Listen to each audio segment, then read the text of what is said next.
Alright mga abe, happy family day po. At nakita nyo naman, maaraw na po sa background ko. Ngayon po ay alas 4 ng hapon.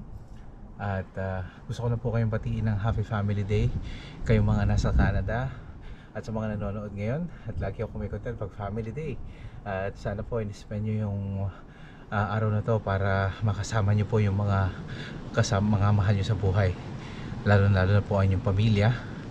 Dahil lalo na po ang mga content creator na buhay Canada, kaya tayo nandito sa Canada para mabigyan natin ng magandang buhay ang ating pamilya. So sana po you spend your day off or your statutory holiday with your family.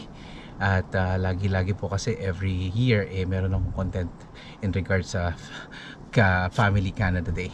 So medyo humupa na yung wala nang snowstorm. At ito yung likod namin, no? Dinagyan ko lang ng daan si Baltay kasi yan from sa likod pumunta dito, pag lalabas siya masyadong mas snow. So nilagyan ko lang ng daan, and bukas ready na ulit pumasok. And yun lamang po. Salamat po sa panonood. Best regards, Kuya JDL. Bye.